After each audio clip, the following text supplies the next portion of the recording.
Hola amigos, ¿cómo están? Estamos desde la ciudad de Quetzaltenango. Estamos acá muy contentos, conociendo empresarios locales, entrevistándolos para este podcast. Hoy tengo la oportunidad de tener a un personaje, a un líder empresarial de esta región, un líder que lo conocí hace muchos años en un congreso que se hace acá en Quetzaltenango, que me invitaron a platicar. Tuve la oportunidad de hospedarme en su hotel Anaín. Recuerdo haber venido y haber visto su hotel tan bonito.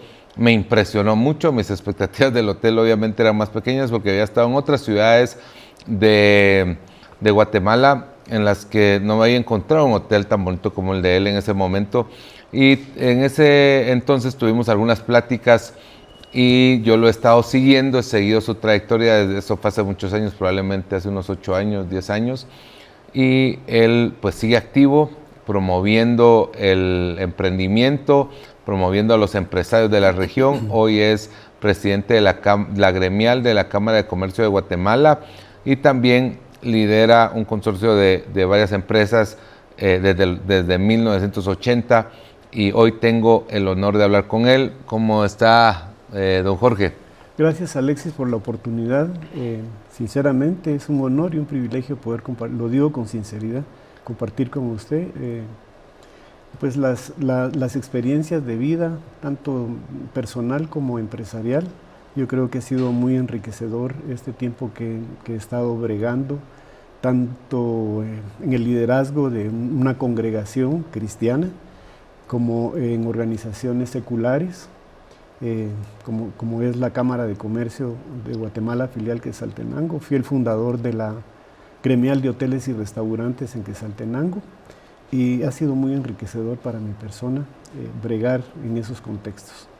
Gracias Jorge por animarnos también a hacer esto y estar acá. Don Jorge, yo quisiera preguntarle cómo era emprender en 1980. ¿Cómo era Quetzaltenango? ¿Cómo era Guatemala? ¿Cómo fue emprender en esa época?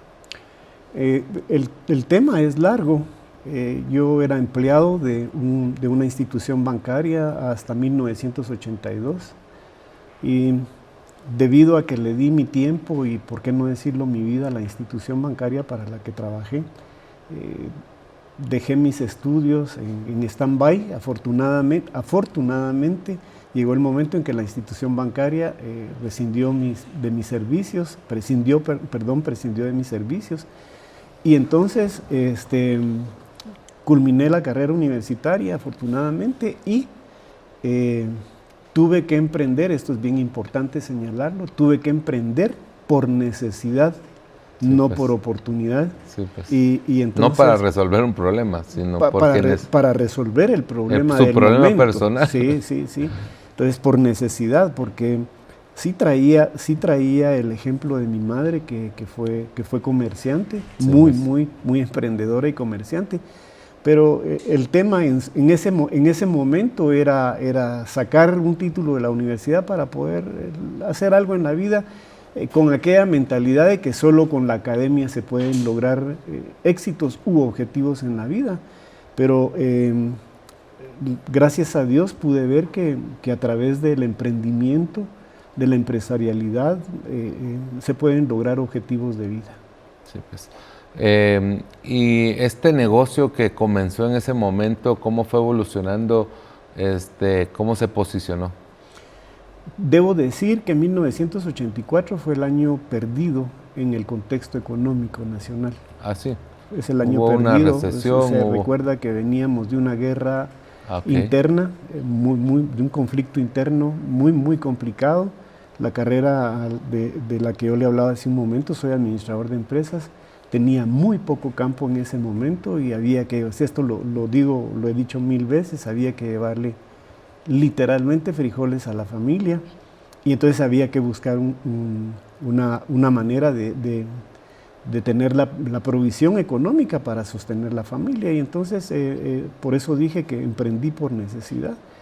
Y inicié con una importadora de vehículos, con muy poco conocimiento en el contexto, pero prevalece hasta el día de hoy, 41 años después, y puedo decir que es la matriz de 3, 4 empresas más. Ha sido muy productiva, obviamente. Todas las empresas en el transcurso de 10, de 15, de 30 años, 40 años, como tiene la primera, ha tenido altibajos. Afortunadamente hemos logrado mantenerla, está vigente hasta el día de hoy, repito, pues de ninguna manera con arrogancia, pero yo creo que hemos podido tener el conocimiento y la sabiduría para poderla mantener a flote hasta el día de hoy. Y las otras 3 empresas que son muy productivas realmente, que Saltenango se presta en este momento para que yo creo que todo emprendimiento puede ser muy productivo, obviamente teniendo las estrategias, el conocimiento en todo caso, las herramientas para poder desarrollar una actividad económica productiva particular, obviamente. Sí, pues.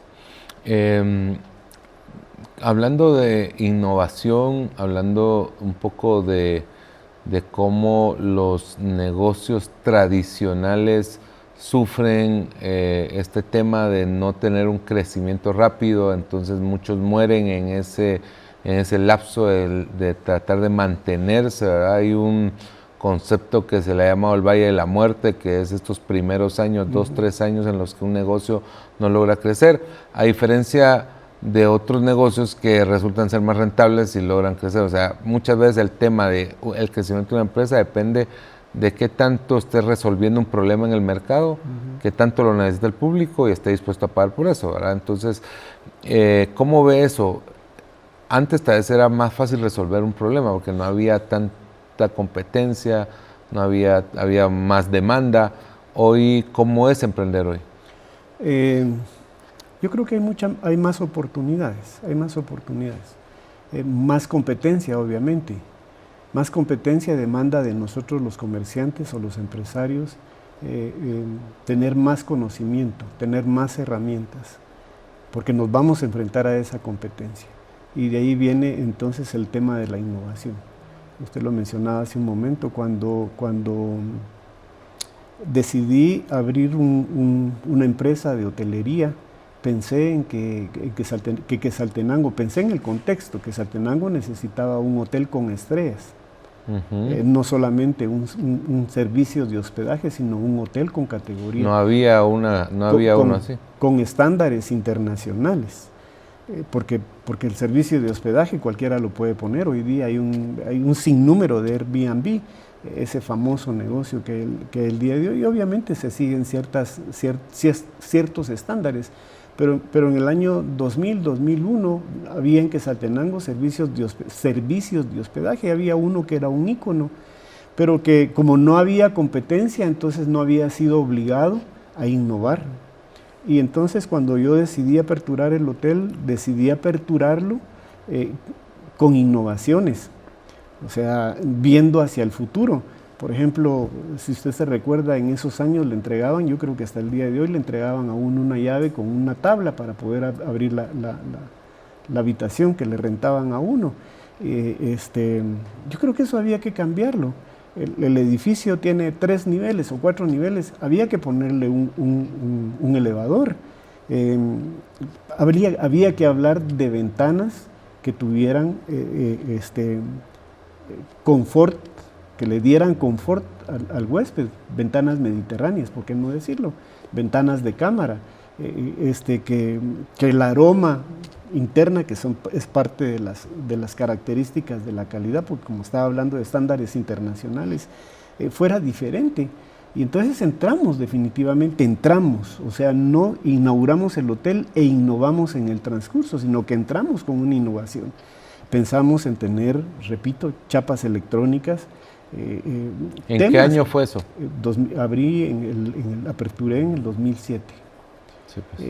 Obviamente llegar con una empresa de esa índole se necesitan no solo de recursos económicos, sino se necesita tener el conocimiento de los estándares internacionales. Pedir estrellas en esos días, ¿de qué se trata? Pues, hablar de un hotel de lujo es hablar de un hotel con certificaciones. de calidad, pero de calidad total, no de calidad que es diferente. Pues mire, mi hotel es de calidad, sí, pero no hay calidad total. El mío entró con eso. Y lo digo, repito, sin arrogancia, pero había que hacer la diferencia en Quetzaltenango. Cuando di a conocer las tarifas, dijeron, ni que fuera el Hotel X de Guatemala, sí, es igual o es mejor, sí, con la seguridad de que yo tenía una certificación y que pues podía tener el respaldo de los certificadores y yo la seguridad, repito, de que el INGUAT me iba a respaldar con los servicios que estaba vendiendo.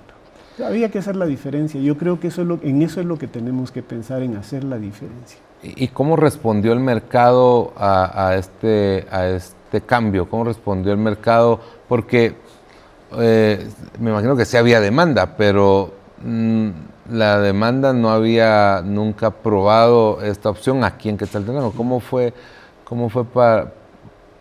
para el quetzalteco este cambio de tarifas y cambio de concepto? Los servicios del hotel obviamente no eran para el quetzalteco, sino que era para el turismo, para la gente de fuera.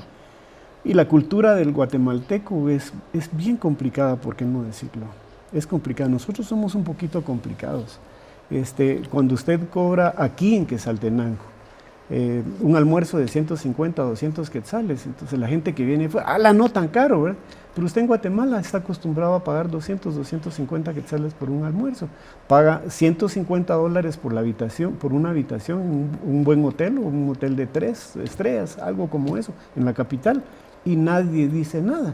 Pero la gente que viene de Guatemala especialmente o de fuera y vienen al hotel y dicen, mire, y no hay una rebaja, pues. Siempre nos están pidiendo una rebaja porque no valoran la calidad del servicio. Y yo creo que eso es parte de los cambios que hay que hacerle a la cultura. El famoso regateo de no valorar la cantidad que... Y yo creo que, mire, el mercado en ese contexto ha sido difícil y costó educar a la gente. Y lo digo en el buen sentido. Yo creo que la gente que tiene capacidad de pagar es la que llega allá con nosotros. Hay diferentes segmentos, el hotel tiene 4 estrellas, pero le repito, la intención era hacer la diferencia, pero no la diferencia solo por la arquitectura del hotel, sino la diferencia en el servicio.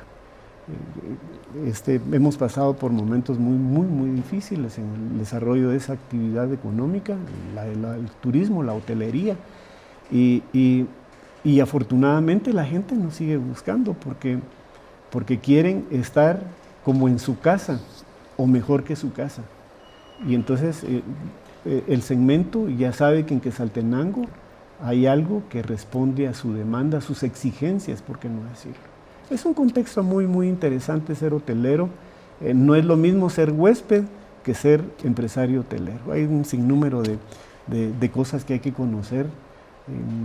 Yo fui huésped por 30 años porque viajé mucho por tema de trabajo y creí que eso podía ser, por eso inicié el negocio del hotel, porque pensé que podía ser una buena jubilación o una jubilación digna para mí. Y me topé realmente con limitantes, con muchos obstáculos. Tuvo que trabajar mucho en construir una cultura. La falta de condiciones en nuestro país, y eso no es solo para el hotelero, eso es para todos. Esa es una de las razones por la que me decidí a fundar la Gremial de Hoteles y Restaurantes en Quetzaltenango. Había que unificar servicios, había que ponerle estándares internacionales a los servicios hoteleros.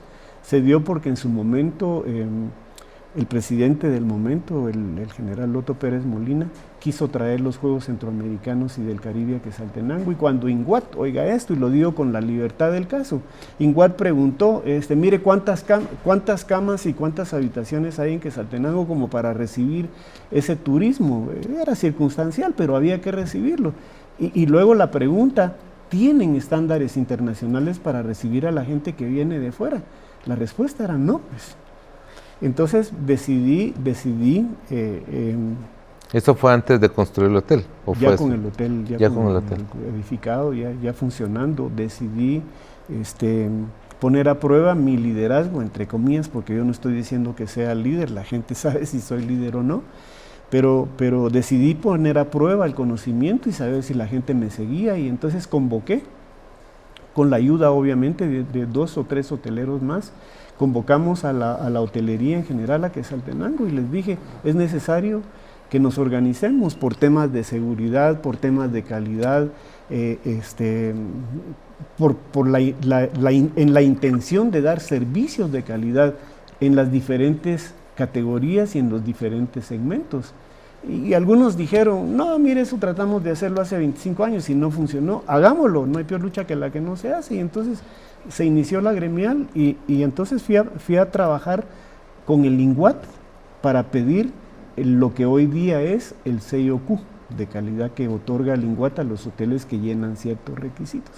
Cultura organizacional, por ejemplo, que eso no existía en su momento, y mucho menos los temas de calidad, fundamentales para que los negocios no solo sean productivos, sino que sean atractivos para el consumidor o para los huéspedes. En este caso, afortunadamente funcionó, y de ahí de la gremial de hoteles y restaurantes, después de haber logrado la personería jurídica para la gremial, pasé a las elecciones de junta directiva de la Cámara de Comercio de Guatemala, filial Quetzaltenango, gané las primeras elecciones y ahí estoy. Si me permite decirlo en este momento de una vez, yo creo que llevé mi visión personal como líder a la Cámara, aunque la Cámara, usted lo sabe, la Cámara tiene su propia visión, su propia misión, pero como nos dan la Cámara Central nos da la oportunidad de ser independientes, de tomar decisiones aquí, de proyectarnos de acuerdo a la visión del presidente o de una junta directiva. Entonces yo aproveché a llevar mi visión personal. Yo creo que eso es importante, déjenme decirle que toda persona que brega en estos contextos o en cualquier contexto en la vida debe de tener una visión personal. Entonces yo llegué y llevé un modelo de visión a la Cámara que funge hasta el día de hoy, que funcione hasta el día de hoy. 3 ejes fundamentales, nada desconocidos, sobre los que deberíamos de bregar. Que rigen también sus negocios. Sí, eso. Y yo creo que es importante crecer como personas. Definitivamente es importantísimo crecer como personas. Crecer en liderazgo, aprender liderazgo, es un tema fundamental en la vida al día de hoy. Y tercero, que debería de ser al contrario, porque la Cámara de Comercio obviamente aglutina a empresarios, pero el tercer eje es la empresarialidad.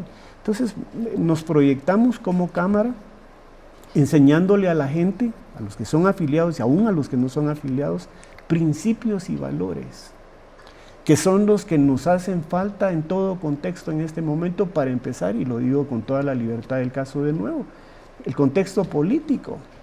¿Qué es lo que le pasa a nuestro país en este momento? Porque están liderando el país gente que no tiene principios y valores, aunque digan lo contrario. La gente que le llama a lo negro blanco y a lo blanco negro. Pero yo creo que como empresarios tenemos que crecer como individuos primero, fundamentar nuestra vida en principios y valores. El tema del liderazgo, usted tiene que ser líder en su familia, por lo menos su familia lo tiene que reconocer a usted como líder. La Biblia habla, yo no tengo empacho en decirlo, pero la Biblia habla de sacerdocios. Y Dios en su palabra dice que nosotros los varones, los que hemos fundamentado una familia, los que hemos integrado una familia, debemos de ser el pilar, pero no solo el pilar, sino liderar la familia.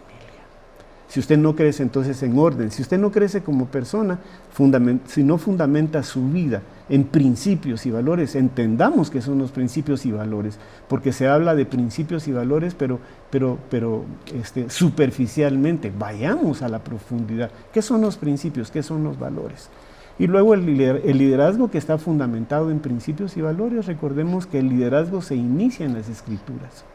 Ese no fue la ocurrencia de nadie más, sino que el modelo de liderazgo aparece en las Escrituras. Y luego proyectarnos, entonces, con el conocimiento de principios y valores en los dos contextos anteriores, proyectar nuestra empresarialidad. De esa manera, funciona usted en la familia, funciona usted en la empresa y funciona como un individuo en la sociedad guatemalteca que necesita de gente con principios y valores.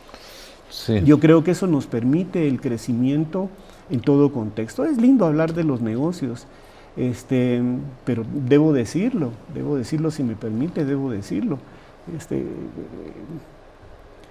Pagamos cabal los impuestos. Se vayan para donde se vayan, lastimosamente hay que decirlo, pero se vayan para donde se vayan, pagamos cabal los impuestos. Se pagan los salarios completos. Somos cabales, íntegros en la esencia de la palabra. Yo creo que eso es lo que necesita nuestro país. Yo no estoy hablando de perfección, pero la idea es capacitarnos. Si usted no tuvo, o si yo no tuve la oportunidad de obtener academia, yo creo que sí puedo convertirme en un autodidacta y aprender los principios y los valores sobre los que debo de fundacionar mi vida. Y luego, en una empresa, debo de dar ejemplo. Y yo no puedo llegar a exigirle a la gente si no, número uno, si no les pago cabal, si no tengo una buena relación interpersonal con ellos. Seres humanos, al final de cuentas, somos seres humanos. Los empleados nos necesitan a los empleadores y los empleadores necesitamos a los empleados. Relaciones interpersonales. Pero creo que una ética de vida que nos puede llevar al éxito es la ética de la personalidad. Sí, pues. Don Jorge, hablando de esto, me gustaría preguntarle, a veces creo que se confunde un poco el tema de para los empresarios, el tema de ser empresario como enfocado en ganar dinero, enfocado en tener éxito, ¿verdad? Y no enfocarse en uno mismo, enfocarse en las demás personas. ¿Cómo ha sido para usted ese tema de tener los valores claros, empoderar a la gente, ayudar a otros y a la vez poder hacer rentables sus negocios? Es fácil, realmente es fácil. Aprender los principios del liderazgo. El liderazgo lo ven, muchas personas lo ven como algo optativo, pero voy a repetir esta palabra, es fundacional, es fundacional. El líder se enfoca en las personas. El empresario, un gerente, un administrador que no conozca los principios de liderazgo, se enfoca en lo que usted dijo, hacer plata, estrategias, planificar para ser mejores, para alcanzar las metas este año. Y muchas veces no se toma en cuenta al recurso que es el más importante, el recurso humano. Yo creo que a ellos los debemos de hacer parte de la empresa. Obviamente hay valores, hay limitaciones, hay reglamentos, hay un sinnúmero de cosas que tenemos que aplicar, pero yo dije valores. En la cultura organizacional aparece, la mayoría de las empresas que tienen cultura organizacional aparece un listado, si usted va a un banco, por ejemplo, ahí dice valores. Pero veamos si realmente la gente, tanto los empresarios como los empleadores como los empleados, observan y aplican esos valores. Entonces, repito, esto no es lo mismo ser un líder empresario, un empresario líder, que ser solamente un empresario. Mire, el liderazgo nos enseña a ser generosos. A regalar dinero, no, a regalar o a dar las oportunidades para que la gente crezca, para que la gente aprenda. Y mire, un día no muy lejano, la gente que ha aprendido en su empresa se va y emprende un negocio. Y es permitido, porque todos tenemos derecho. Mire, Guatemala yo admiro, y no me he salido del contexto, pero admiro, no me voy a salir del contexto, admiro. La palabra de moda el día de hoy es la resiliencia, pero admiro la resiliencia del empresario en Guatemala, admiro la resiliencia del emprendedor en nuestro país. No hay pandemia, Que se enfrenta no hay a dificultades bloqueos, todos los días. Salimos, nunca nos hemos doblegado. Somos los que, lo digo con libertad, somos los que sostenemos el país. El 84%, escúcheme, el 84% del valor del presupuesto de ingresos y egresos del presupuesto nacional, del presupuesto nacional, lo paga el empresario. Okay. Y todos los guatemaltecos, todos los ciudadanos que compran o venden, pagan obviamente impuestos. Pero nosotros somos los que sostenemos al país económica, financieramente. Yo creo que realmente es digno de admirar, repito esta palabra, la resiliencia. Dicho en buen chapín, no doblegamos nuestra cerviz, porque recuerde que en el emprendimiento, en el comerciantado, estoy hablando de la gente que no ha entrado a la formalidad, porque no hay ninguna forma de ¿manda? No hay garantías. No hay ninguna, ese es otro tema, pero no hay nada dentro de la formalidad que nos motive a emprender. Sí. No, yo prefiero ser informal. Que ser formal. Sí. Que ser formal, porque hay más beneficios, pero también hay beneficios estando en la formalidad. Usted puede optar a créditos y un sinnúmero de cosas, hay beneficios, pero creo realmente que esta nuestra gente, el empresario en Guatemala, el micro, el que vive día a día, ese famoso día a día, el que si no trabaja el día de hoy no lleva el sustento a su casa. Peleamos con los bloqueos. Que es la mayoría de emprendedores en Guatemala. Peleamos con los bloqueos, vale la pena decirlo, no porque les beneficia a los explotadores como algunos dicen. Peleamos por los bloqueos no por temas políticos. Le pongo un ejemplo. Hace un tiempo venía un pequeño emprendedor de productos lácteos, de Sololá, que es Saltenango, porque los vienen a dejar a una cooperativa que es Saltenango. Como había bloqueo en Cuatro Caminos, él se quedó con su picopito.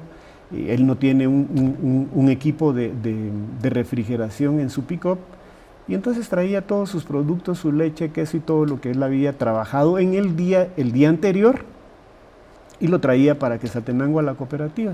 ¿Qué pasó con el producto de esa persona? Se perdió. ¿Quién se lo va a reembolsar? No sé si me estoy explicando. Entonces, ese es el pleito de pronunciarnos y decir no a los bloqueos. Mire, manifestemos de otra manera. Sí se puede, pero manifestemos de otra manera. Pero no nos veden el derecho de producir para llevar el sustento a la casa el día de hoy. Puedo seguir hablando del tema, es abundante, pero yo creo que es la gente que decide emprender en nuestro país, lo haga por necesidad o por oportunidad, su intención es loable. No quieren robar, no quieren salir a mendigar, saben que hay oportunidades, en nuestro país. Hay oportunidades en Siguen nuestro país. creyendo en el país. Creemos en nuestro país. Que nos hacen falta condiciones y nos da coraje realmente que haya tanta corrupción, se vale decirlo, tanta corrupción en el Estado, en el gobierno. Sí. Yo creo que nuestra gente y que no haya apoyo al emprendimiento, que no se empujen iniciativas o que no se logre hacer más fácil que el empresario pueda desarrollar su negocio, ¿no? Ese es el punto. Entonces, yo creo que se debe de apoyar al emprendedor, al micro, al pequeño. Las MIPYMES son la razón de estar para mí la razón de estar en la Cámara. Sí, pues. Mire, las capacitaciones son importantísimas. Sí, cambiar la cultura y mentalidad del emprendedor, ¿verdad? Que a veces no tiene acceso al conocimiento, a la educación superior, no tiene las facilidades de poder hacer un negocio, ¿verdad? Entonces hay que apoyar y seguir empujando ahí, que ahí es donde hay dos temas que yo quiero tocar con usted. Uno de estos es precisamente el crear ecosistemas de emprendimiento, porque es ahí donde los países, hace un tiempo entrevisté a uno de los presidentes del BID, y él me decía que apoyar el emprendimiento o apoyar los ecosistemas de emprendimiento no es un hobby de los países ricos. O sea, realmente es ahí, como usted bien lo decía, donde se mueve la economía del país, ¿verdad? En las pequeñas, medianas empresas. Son los que están contratando hoy, los que generan empleo, porque las grandes empresas van a empezar a dejar de contratar porque van a sustituir con tecnología. Entonces, los emprendedores son los mayores empleadores, son los que mueven la economía, pero son los que menos enfoque tienen, ¿verdad? Son donde menos se enfocan. Entonces, ¿cómo cree que se está formando o no se está formando un ecosistema de emprendimiento en Guatemala y en esta región? De lo que usted habla es fundamental, importantísimo, pero primero debemos de tener condiciones en el país. Hablar de un ecosistema, tendríamos que hablar de involucrar no solo al sector privado, sino al sector público. La pregunta es, ¿ellos están interesados en generar ese tipo de condiciones para las MIPYMES? Hablemos de eso. Pero las organizaciones como las cámaras, ¿sí? Sí estamos interesados en eso. Estamos interesados, mire, comenzamos, no comencemos, comenzamos por capacitar a nuestra gente. Lo que usted hace con este evento que tiene ya las puertas. Negocio, no. Levantarle el ego a empresarios o a líderes, no.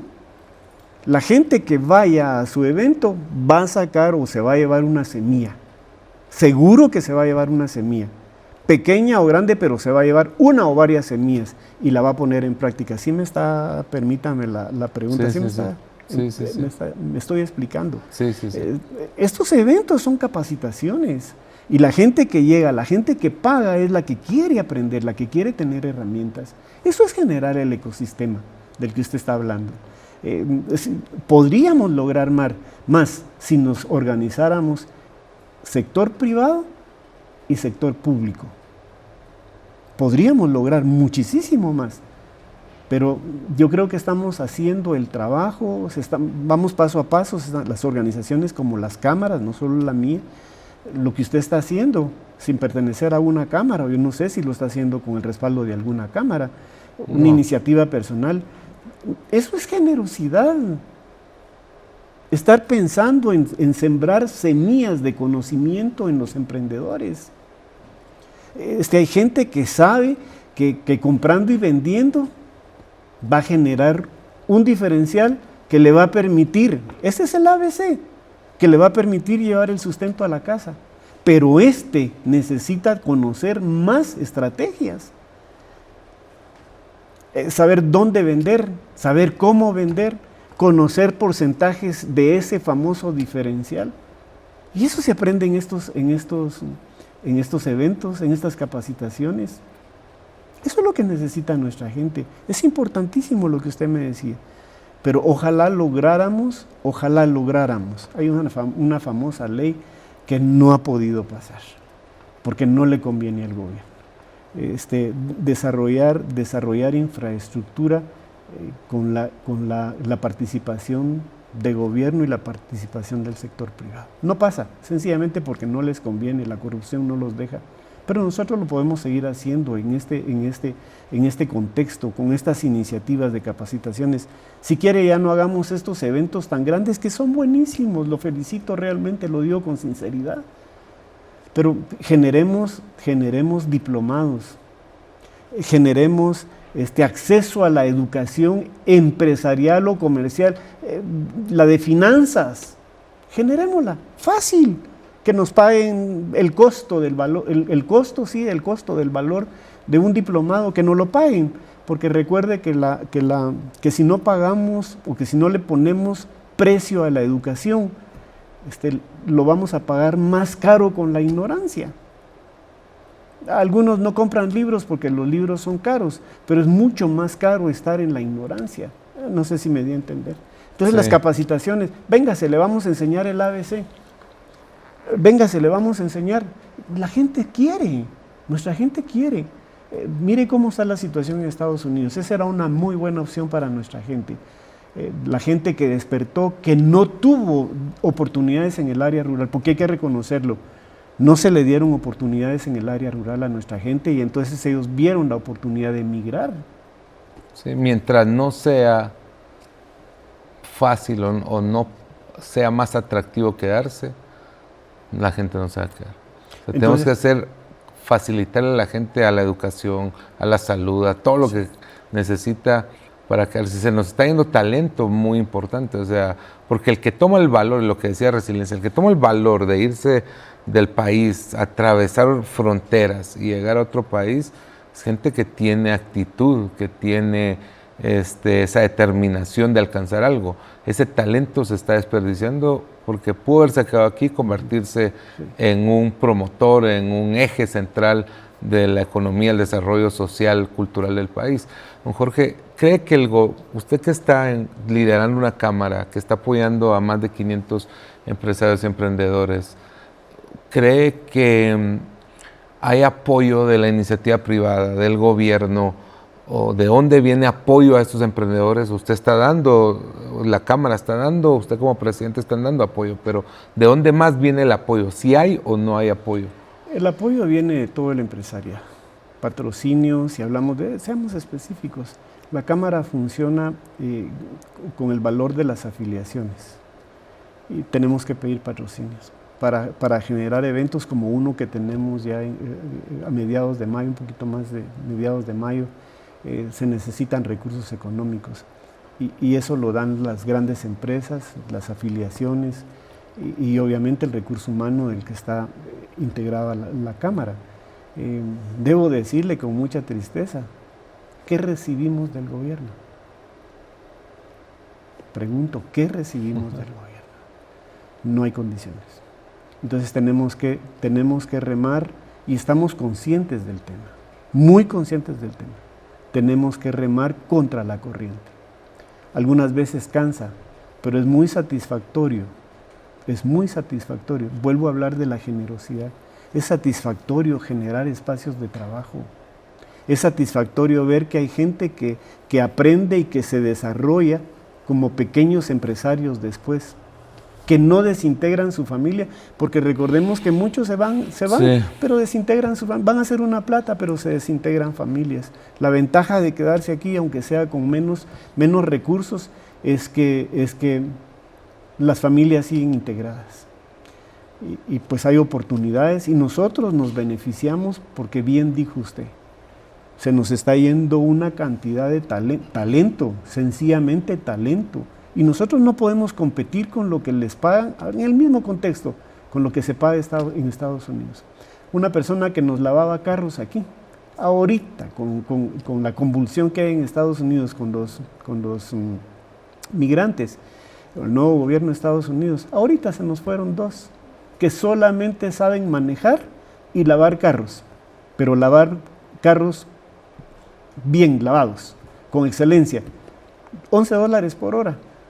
Ya están colocados, usted no puede competir con eso, pero a mí me alegra que ellos hayan aprendido, realmente, con sinceridad se lo digo, me alegra que ellos hayan aprendido, que uno de mis negocios haya sido la escuela para que ellos ahora puedan desarrollarse y lograr objetivos de vida para su familia, ojalá que así sea, pero no podemos competir con esos sueldos, $11 por hora, no olvides.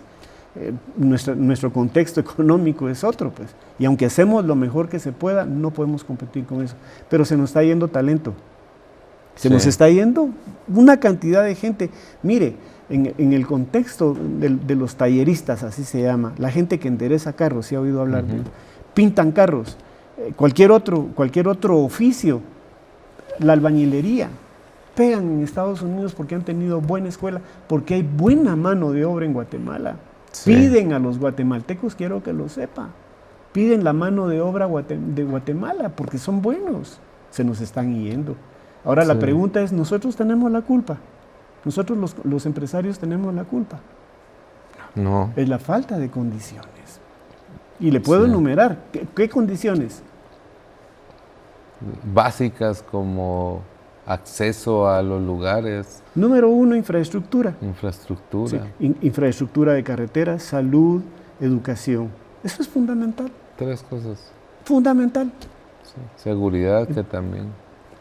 Eso es también fundamental. Don Jorge, me identifico mucho con usted porque, como bien decía, yo lo hago a título personal, he hecho de esto un estilo de vida, de querer apoyar al emprendedor.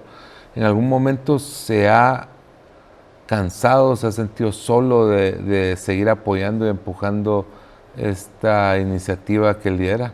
Sí. Yo tengo una comisión dentro de la Cámara de Comercio y así se le llama comisión política. O sea, yo soy el encargado de buscar a ministros, de buscar al mismo presidente de la República, de tratar de comunicarme con ellos, porque sé que el que es presidente de la República tiene cierta influencia e incidencia en las demás autoridades. ¿Con qué intención? De decirles, miren, necesitamos carreteras, necesitamos que bacheen carreteras. No sé si ha oído del tema de los puertos en nuestro país. Se caminaba hace un tiempo, hace unos 2 o 3 años se caminaba, se rodaba en las carreteras de nuestro país a 18 kilómetros por hora promedio. Citos Arcos 180, la carretera que comunica la costa con Quetzaltenango, es importantísima. Se camina a 11 kilómetros por hora promedio. Eso no es productivo, ni para el ciudadano común y corriente que viaja por lo que sea, ni para el sector productivo, comercial, industrial. Definitivamente no es productivo. Y el último de los ejes, que es no menos importante y que tiene un potencial increíble en nuestro país, es el turismo. El turismo del sur de México no viene a Quetzaltenango por falta de condiciones de carreteras. Ya no hablemos de infraestructura de carreteras. No sé si me estoy explicando. Sí. Entonces, cuando llego y me dice, mire, la semana pasada platiqué con un funcionario, la semana pasada, reciente, terminando la semana, con un funcionario, y entonces le voy a decir, mire, el paso a desnivel, usted ese paso a desnivel de Quetzaltenango, yo no sé si conoce el tema, pero me ha hecho sufrir a todos los quetzaltecos. Sí. Lleva 2 años. El año pasado que estuvimos en Oxa, el evento que hacemos acá, estaba completamente tapado. Entonces asegurábamos que este año ya iba a estar, porque ya es un año, ya es justo, pero sigue estando medio tapado. Hablé con el señor presidente de la República en febrero más o menos, me garantizó públicamente que el 31 de agosto lo entregaban. La semana pasada fui y me dice un funcionario, no se preocupe, don Jorge, lo entregamos para el 31. Mire, hay que tener sentido común, no va. Entonces, desgasta hasta cierto punto. Sí. Es lindo hablar de los negocios en Quetzaltenango. Permítame abrir un paréntesis, no sé si todavía tengo tiempo, pero un paréntesis. No sé si sabe que Quetzaltenango tiene de 342 espacios el 28º lugar en el nivel competitivo, o sea, a nivel nacional. Quetzaltenango, juntamente con Salcajá, La Esperanza, imagínense, La Esperanza, y Olintepeque están generando el 54%, del 28 al 33º lugar. En ese nivel de competitividad están generando el 54.8% del PIB a nivel nacional. ¿De qué está hablando? Estoy hablando de que Quetzaltenango se volvió atractivo para las inversiones. ¿Pero qué necesitamos? Otra vez infraestructura. ¿Cierto o no es cierto? Sí. Infraestructura. ¿Y dónde me deja el tema de salud y dónde me deja el tema de educación? Importantísimo. Pero si no tiene infraestructura, es decir, puertos, aeropuertos y carreteras, estamos fritos. Aunque usted tenga toda la buena intención de levantar 5 torres en Quetzaltenango, necesita infraestructura. Entonces, como la pregunta era, dan ganas, como se dice en nuestro país, de tirar la toalla. Pero tenemos que seguir mientras el Señor me permita estar, y obviamente porque el puesto es por elección. Si la gente que en su momento me siguen apoyando, yo voy a seguir como presidente de la Cámara, voy a seguir bregando hasta que se logren los objetivos. Obviamente va a llegar el momento en que le vamos a tener que dejar la estafeta a alguien más, La juventud yo creo que es necesario que ocupe estos espacios. Se necesita experiencia, se necesita amor a esta tierra, pues estamos hablando de Quetzaltenango. Sí. Queremos que se desarrolle, se necesita certeza jurídica. Estamos nosotros poniendo nuestro grano de arena. Yo no sé si le dije algo con decirle que el 28º lugar de 342 en el nivel competitivo a nivel nacional y que se genera el 58% del PIB a nivel nacional. Yo creo que Quetzaltenango es una tierra deseable, ¿por qué no decirlo? Sí, está en un punto estratégico, muy bien ubicada. Alrededor tiene ciudades emergentes muy fuertes que vienen acá, están las principales universidades, hay un turismo médico, entiendo. ¿Qué negocios, me gustaría que me dijera 1 o 2 negocios que cree que, o industrias que cree que son muy fuertes aquí en la región? ¿Y cómo está el turismo? ¿Se ha recuperado? ¿Es fuerte? ¿No es fuerte? ¿Hay turismo en este momento viniendo a Quetzaltenango? Obviamente uno va al Parque Central y mira a unos cuantos extranjeros, no es como la Antigua, pero hay extranjeros. ¿Qué tan fuerte es el turismo y qué otras industrias está viendo que crecen? Número 1, la construcción. La construcción. Es fuerte. Yo creo que esto genera mucha actividad económica, es muy importante en el desarrollo de la actividad económica.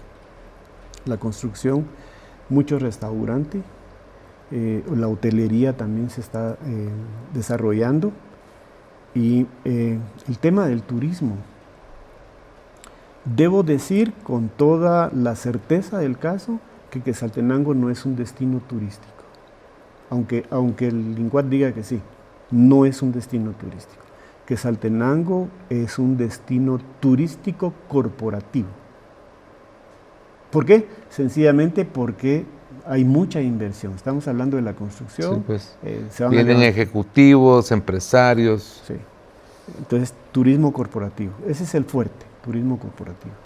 El tema educacional.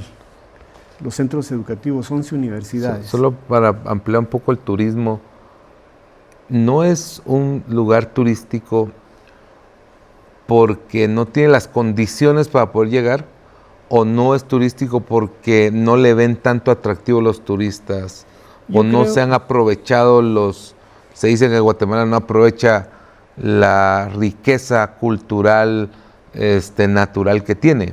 Quetzaltenango, ¿qué tiene y por qué no lo está aprovechando? Hay mucho que ofrecer en el contexto.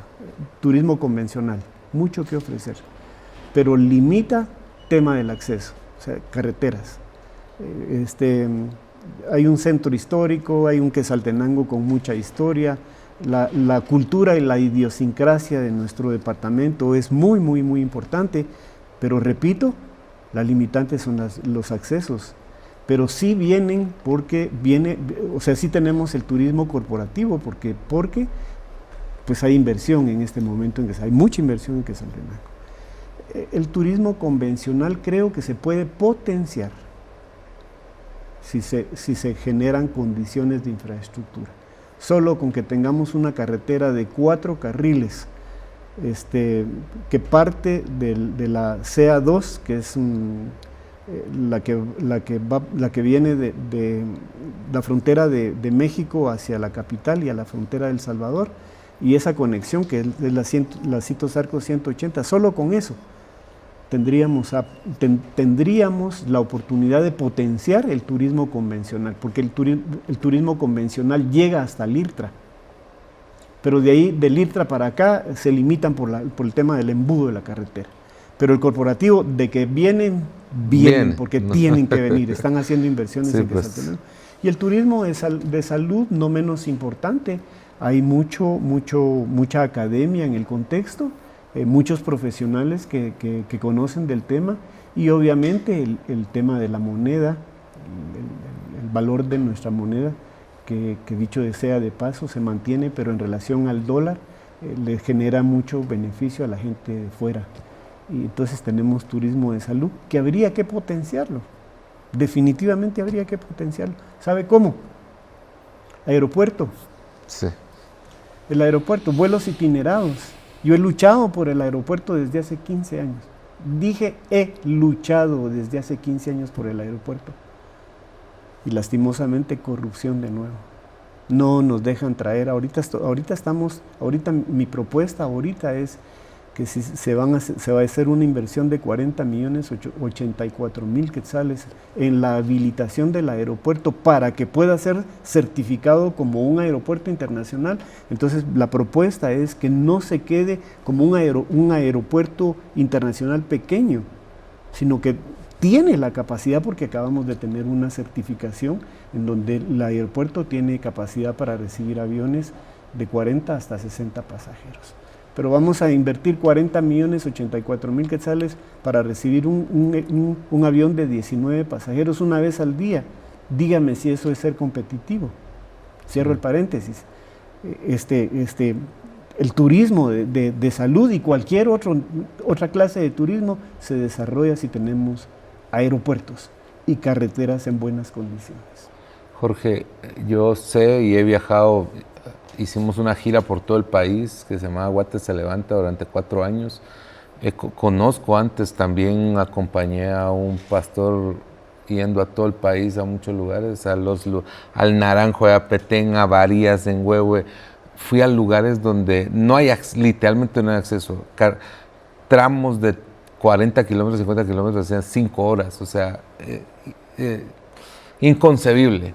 Pero creo que todo el país en muchos lugares del país hay abandono del área central.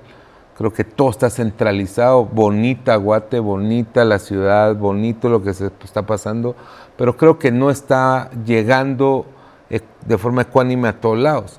Pero le tengo una pregunta que espero pueda respondérmela.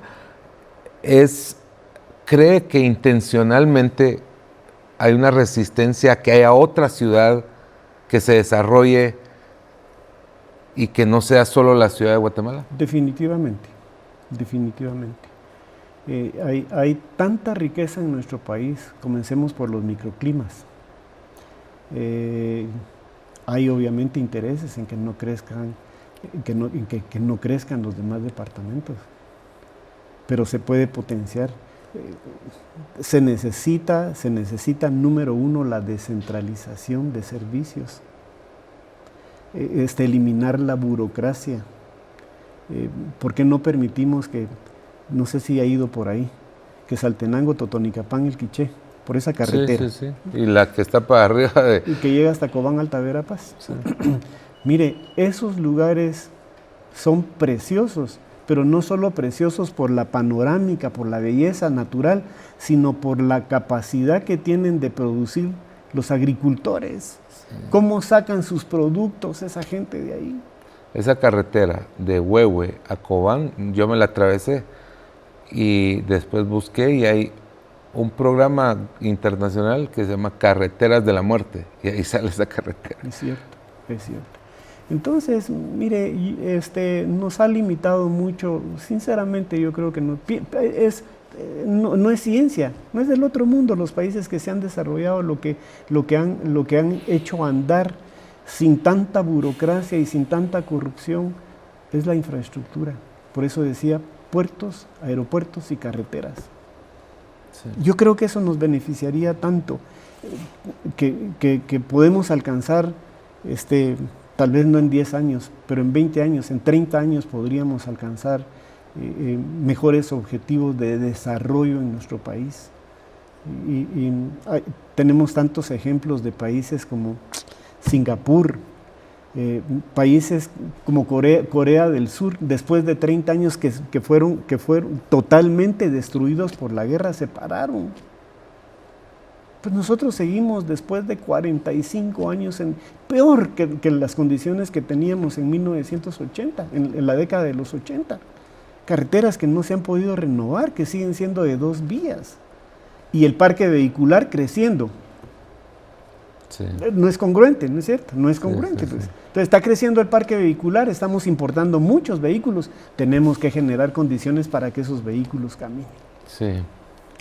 Gracias, Jorge. Creo que Guatemala tiene un potencial enorme, el talento guatemalteco es enorme, el guatemalteco es emprendedor, tenemos bajos índices de desempleo en Guatemala, pero eso es gracias a que los guatemaltecos lamentablemente o emprenden o se vuelven autoempleados porque buscan, se la rebuscan, o sea, no se quedan sin empleo, buscan cómo salir adelante, pero creo que no hay un ecosistema en Guatemala que se pueda decir estamos unidos, estamos colaborando, estamos co-creando, están todos los actores unidos, hace falta mucho eso. Sí. Jorge, gracias por hacer este trabajo, gracias por esta entrevista, nos toca seguir. Un último consejo, Jorge, que haya quedado ahí, que tenga ahí trabado, que quiera transmitir. Creo que si hablamos de todo un poquito, ojalá yo me haya podido dar a entender. Tengo tanta pasión por hacer lo que hago, quisiera abarcar muchas más cosas, pero debo enfocarme. Pero quisiera dejar este pensamiento en el corazón de la gente que me hace el favor de escucharme y en usted. Creo que tenemos que ser liderazgo. Enseñémosle a la gente los principios del liderazgo. ¿Cómo quisiera que en este momento tuviéramos un verdadero líder al frente de nuestro país, sacando adelante nuestro país, haciendo real las ilusiones y los sueños de los guatemaltecos? Eso quisiera, que hubiera una gente proba al frente de nuestro país, que su equipo fuera probo, sencillamente, y eso se logra solamente cuando hay liderazgo. Con liderazgo, así es. Gracias, Jorge.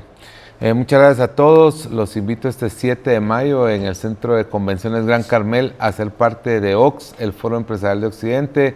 Muchas gracias por quedarse hasta acá. Recomienda esta entrevista con alguien, compártela en tus redes sociales y por favor sigamos apoyando al emprendimiento.